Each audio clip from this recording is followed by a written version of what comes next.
ప్రభుత్వం.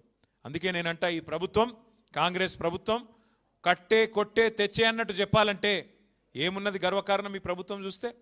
కూల్చివేతలు, ఎగవేతలు, పేల్చివేతలు అన్నీ ఎగ్గొట్టుడినాయి. ఏమన్నాడు అన్నాడు రేవంత్ రెడ్డి గారు? 420 హామీలు ఇచ్చిండు. అత్తలకు 4000, కోడళ్లకు 2500 చెప్పిండా లేదా? ఒక్క అత్తకు పడ్డాయా 4000? ఒక్క కోడల పిల్లకు పడ్డదా 2500? మొన్న ఈ మధ్య నేను సూర్యాపేట పోయినా.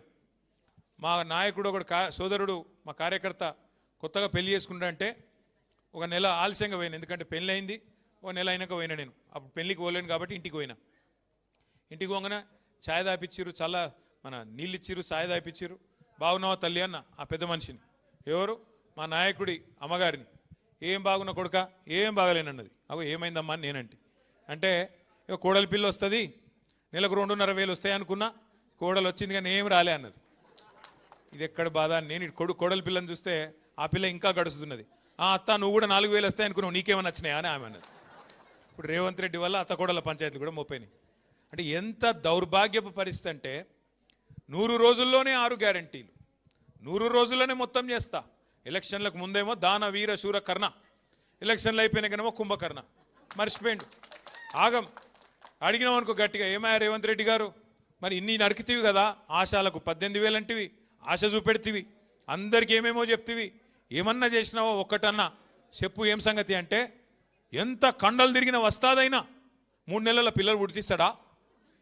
ఇది ముఖ్యమంత్రి నోట్లకెళ్ళి వచ్చే మాటనా? ఇది మాకు తెలియదా? 3 నెలల పిల్లలు పుట్టరని మనకు తెలియదా? ఎవరి కింద కూర్చున్న వాళ్ళకి ఎవరికి అర్థం కాదా? ముఖ్యమంత్రి నోట్లకెళ్ళి వచ్చే మాట. మరి ఎవడు చెప్పమన్నాడు నిన్ను? 90 రోజుల్లో చేస్తా, 99 రోజుల్లో చేస్తా. బాండ్ పేపర్లు ఎందుకు రాసిరు? జేమ్స్ బాండ్ లెక్క. మీ ఆయన చెప్పిండు కదా డిప్యూటీ సీఎం, భద్రంగా పెట్టుకోండి కార్డులు, భద్రంగా దాచిపెట్టుకోండి 90 రోజులు. మా వాళ్ళు వస్తారు, ఇప్పుడు ఎడబెట్టుకోవాలి మరి కార్డులు, ఏం చేసుకోవాలి కార్డులు అంటే? కమల్ హాసన్ మించిన యాక్టింగులు చేసిరు ఎలక్షన్లకు ముందేమో. ఇప్పుడేమో ఏమైనా అంటే 3 నెలల పిల్లలు పుట్టిస్తారా ఎవడన్నా అని మాట్లాడుతుండు. అయ్యా రేవంత్ రెడ్డి గారు, మాకు కూడా తెలుసు 9 నెలలకు పిల్లలు పుడతారు. కానీ నేను అడుగుతున్నా, 3 నెలలు ఎప్పుడో అయిపోయింది, 30 నెలల పడ్డది. మరి 30 నెలలకు కూడా పిల్లలు పుట్టకపోతే నిన్నేమనాలి మరి? నేను అనలే సుమా మళ్ళేమనంటే నీ మీద నా మీద కేసు పెడతా. అంటే ఇంత చిల్లర మాటలు, ఇంత లేకి మాటలు బహుశా ఈ భారతదేశ చరిత్రలో ఏ ముఖ్యమంత్రి ఎన్నడూ మాట్లాడలే. గన్ని గలీజు మాటలు. గట్టిగా అడిగినావు అనుకో, ఏమైనా ఆశాలకు జీతం పెంచుతా అంటే ఏం సంగతి అంటే, నీ లాగుల తొండలు ఇడిచిపెడతా. రుణమాఫీ అంటివి కదరా నాయన, ఏం చేస్తేవి అంటే నీ గుడ్లు వీకి గోటిలాడతా.